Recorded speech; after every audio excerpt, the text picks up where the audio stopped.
დღეს ვისაუბროთ როზმარინის ეთერზეთზე და პირველ რიგში ვიტყვი იმას, რომ როზმარინის ეთერზეთს არ სჭირდება ზეითუნის ზეთი.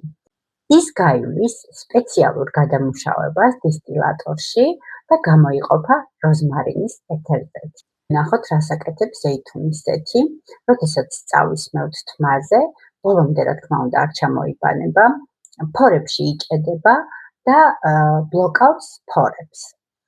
შამპუნი, რომელიც შეიცავს კონცენტრირებულ ექსტრაქტებს, ეს რას ნიშნავს?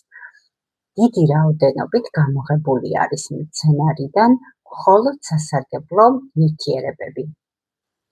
თუ გინდა შედეგი, გამოიყენე დაბალანსებული პროდუქტი, სადაც არის ეს სამი ინგრედიენტი: როზმარინი, ჟოჟობა და ჭინჭარი.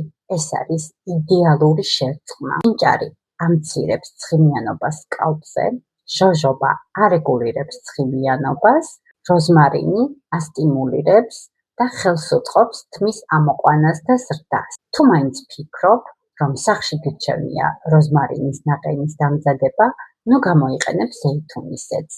გამოიყენე წყალი, არ დაგიმძიმებს სკალპს და მცირე რაოდენობით, მაგრამ მაინც მიიღებ ვიტამინებს. ხოლო თუ დაგჭირდებათ დახმარება, პირადი კონსულტაციებისთვის მომწერეთ და არ დაგაუწყდეს. შენი თმა, შენი სავიზიტო ბარათია.